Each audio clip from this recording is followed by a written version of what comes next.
విత్తువాడు విత్తనములు విత్తుటకు బయలువేరు. అతడు విత్తుచుండగా కొన్ని విత్తనములు త్రోవ పక్క పడి త్రొక్కబడిన గనుక ఆకాశ పక్షులు వాటిని మృంగివేసెను అని. దానికి ఆ ఉపమానాన్ని వివరిస్తూ ఏం చెప్పాడంటే 11వ వచనంలో, ఈ ఉపమాన భావం ఏమనగా విత్తనము దేవుని వాక్యం, త్రోవ ప్రక్క నుండి వారు వినువారు గాని నమ్మి రక్షణ పొందకుండానట్లు అపవాది వచ్చి వారి హృదయములో నుండి వాక్యము ఎత్తుకొని పోవును అని. త్రోవ ప్రక్క నుండేటువంటి వారిని గురించి మాట్లాడు.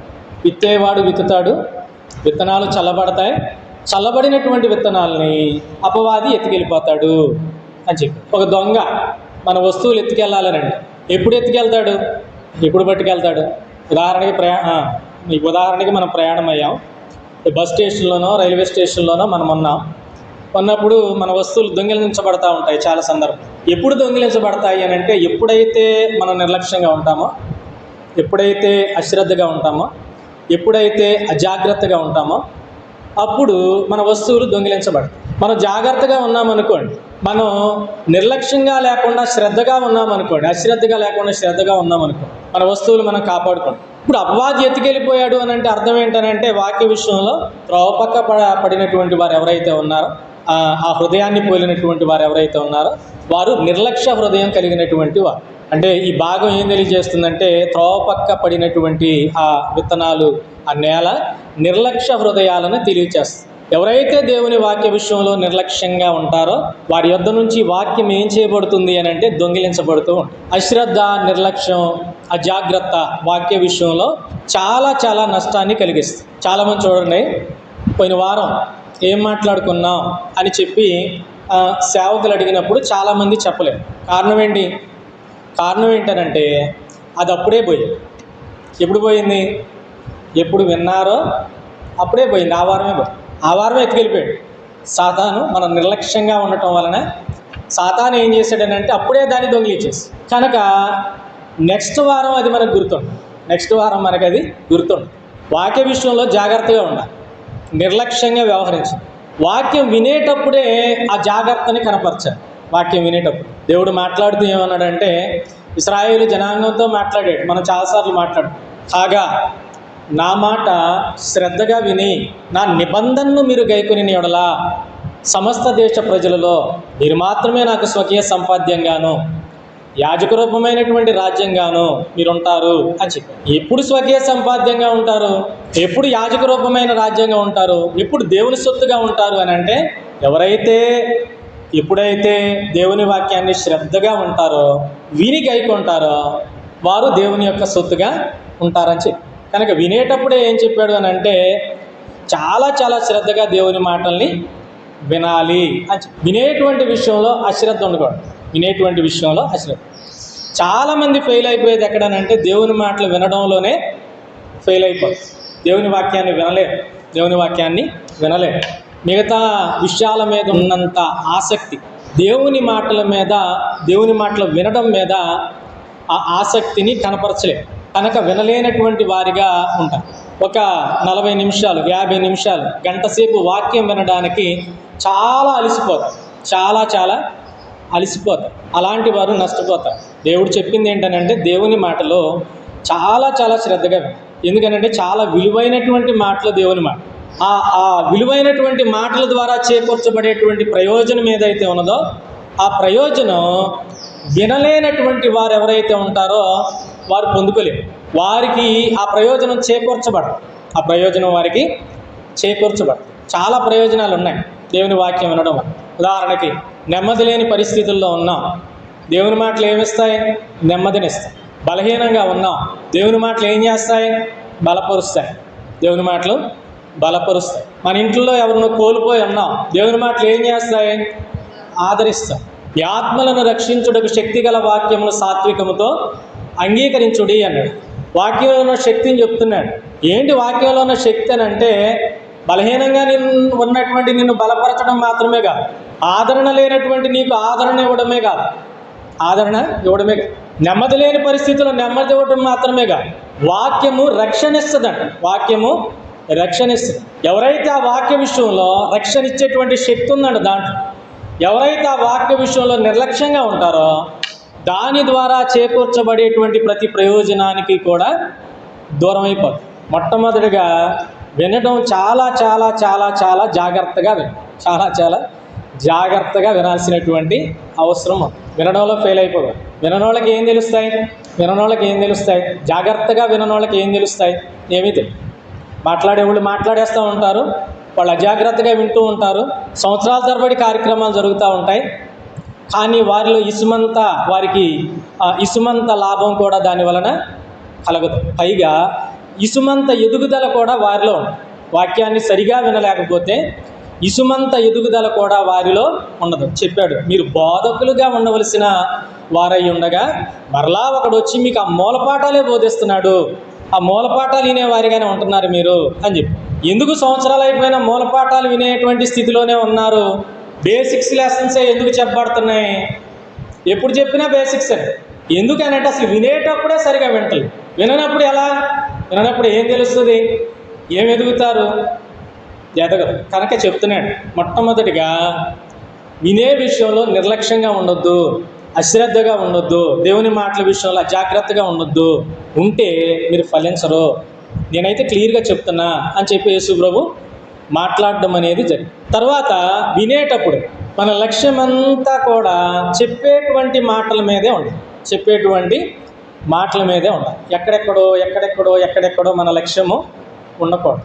ఉదాహరణకి ఇల్లు వదిలేసి వచ్చేసి మన మనసంతా అక్కడ తిరుగుతూ ఉందనుకోండి, ఇంటి దగ్గర తిరుగుతూ ఉందా, మనం ఎంతసేపు కూర్చున్నా ఇక్కడ మనకి ఏమీ ప్రయోజనం అనేది ఉండదు.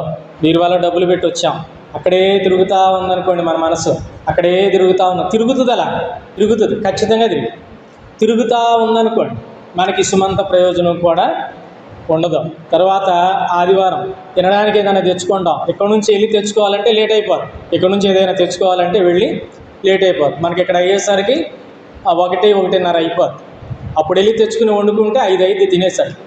కనుక ఏం చేస్తాం, కొన్నిసార్లు ముందే ఇంట్లో తెచ్చిపెట్టేసుకుని చాలాసార్లు ఏం చేస్తామంటే టైం సరిపోక ఆరాధనకు వచ్చేస్తాం. ఇప్పుడు ఏం జరుగుతూ ఉంటుందంటే మన మైండ్ అంతా కూడా అక్కడ తిరుగుతూ ఉంటుంది. చేపలు తెచ్చుకుంటే చేపల మీద తిరుగుతూ ఉంటుంది, చికెన్ తెచ్చుకుంటే చికెన్ మీద తిరుగుతూ ఉంటుంది, మటన్ తెచ్చుకుంటే మటన్ మీద. ఎందుకు తిరిగిద్ది? ఎప్పుడు అయిపోద్ది, ఎప్పుడు వెళ్ళి వంట చేసుకోవాలి, ఎప్పుడు తినాలి అనేటువంటి దాని చుట్టూ ఏం జరుగుతూ ఉంటుంది, మనసంతా తిరుగుతా ఉంటుంది. తర్వాత ఇంటికి బంధువులు వచ్చారు. బంధువులు వస్తే వాళ్ళ ఇంటి దగ్గర పెట్టొచ్చాం. ఇప్పుడు మన మనసంతా ఎక్కడ తిరిగిద్ది అని అంటే ఆ ఇంటి దగ్గర బంధువుల చుట్టూ తిరుగుతాం. రాక వచ్చారు వాళ్ళు. ఒక ఆదివారం మానేస్తే ఏమైంది? మేమంటే అంత లెక్కలేనితనంగా ఉన్నామా? ఎల్లగెల్లగా వాళ్ళకి ఇంటికి వెళితే మమ్మల్ని ఇంటి దగ్గర వదిలిపెట్టి వాళ్ళు ప్రార్థనకి వెళ్ళిపోయారు. అంటే మేమంటే లెక్కలేదుగా, ఇంకోసారి ఈ ఇంటికి రాకూడదు అని వాళ్ళు అనుకుంటారేమో, మన ఫీలింగ్. కనుక ఏం చేస్తామంటే ఇంటి దగ్గర బంధువుల చుట్టూతోనే తిరుగుతా.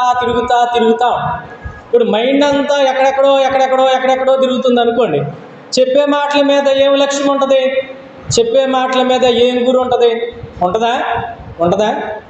చెప్పేటప్పుడు జాగ్రత్తగా వినకపోయినా మన మనసంతా ఎక్కడో తిరుగుతున్నా మనకి ఇసుమంత ప్రయోజనం కూడా ఉండదు. మనకు అర్థం కాదు, అసలు చెప్పే మాటలు అర్థం కావు.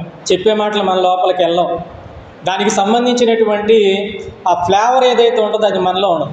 వాక్యానికి సంబంధించినటువంటి ఆ ఫ్లేవర్ ఏదైతే ఉంటుందో, ఆ పరిమళ వాసన ఏదైతే ఉంటుందో అది మనలో ఉండదు. ఎప్పుడు ఉంటుంది అది అని అంటే చెప్పే మాటల మీద లక్ష్యం ఉంచినప్పుడు అది ఉంటుంది. కనుక దేవుని మాటలు చాలా విలువైనవి. దేవుని సేవకులు మాట్లాడుతూ ఉన్నప్పుడు దేవుని మాటల మీద ఖచ్చితంగా లక్ష్యం ఉంచాలి, జాగ్రత్తగా వినాలి, point to point, pin to pin, దేన్ని బానేయకుండా జాగ్రత్తగా. రెండోది ఏంటనే చెప్పే మాటల మీద లక్ష్యం ఉంచాలి. మన లక్ష్యం ఎక్కడెక్కడో ఉండకూడదు. ఒకవేళ అట్లా ఉంటే ఏమవుతుందంటే మనం ఇక్కడ కూర్చుని ఉంటాం, మన మైండ్ ఎక్కడో, మన బాడీ ఇక్కడ ఉంటుంది, మన మైండ్ ఎక్కడో. అప్పుడు ఏమవుతుంది? బాడీ ప్రజెంట్ అవుతుంది, మైండ్ ఏమైంది? ఆబ్సెంట్ అవుతుంది. అప్పుడు అదేమవుతుంది? వారం జరుగుతుంది. వారం వస్తున్నాం, ఆరాధనకు వస్తున్నాం, వారం జరుగుతుంది. ఏమవుతుంది? అదొక ఆచారం అవుతుంది. అది కేవలం ఆచారం అవుతుంది. ఆచారం కాదు భక్తి. మనం వాక్యాన్ని సరిగా వినలేకపోయినా, దాన్ని సరిగా అర్థం చేసుకోలేకపోయినా, చెప్పిన మాటల మీద లక్ష్యం ఉంచలేకపోయినా, మనం వారం వచ్చి వినేది ఏదైతే ఉన్నదో అది ఆచారం అయిపోయింది. ఆచారాలని దేవుడు తృణీకరిస్తాడు. కనుక చెప్పేటువంటి మాటల మీద లక్ష్యం ఉంచాలి. అపోస్తుల కార్యం, ఒకసారి అపోస్తుల కార్యాల్లోకి వచ్చాం. 16వ అపోస్తుల కార్యములు 16వ అధ్యాయం 13 నుంచి విశ్రాంతి దినమున గవిని దాటి నదీ తీరమున ప్రార్థన జరుగుననుకుని అక్కడికి వచ్చి కూర్చుండి కూడి వచ్చిన స్త్రీలతో మాట్లాడుచుంటుమి.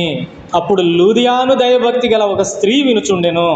ఆమె ఓదారంగు పొడియమ్ము తుయితైరా పట్టణస్థురా. ప్రభు ఆమె హృదయమును తెరిచెను గనుక పౌలు చెప్పిన మాటల యందు లక్ష్యముంచెను. ఆమెయు ఆమె ఇంటి వారందరూ బాప్తిస్మం పొందినప్పుడు అన్నాడు.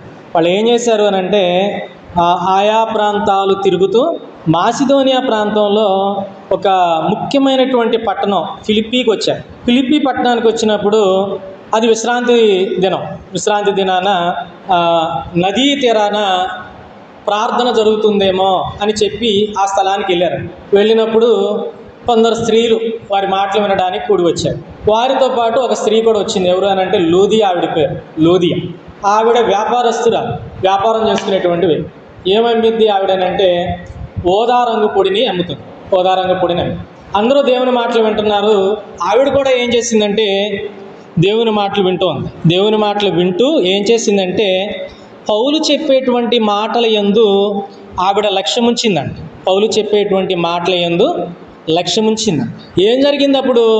ఏం జరిగిందనంటే ఆవిడ బాప్తిస్మం పొందింది. ఆవిడ ఇంటి వారందరూ కూడా బాప్తిస్మం.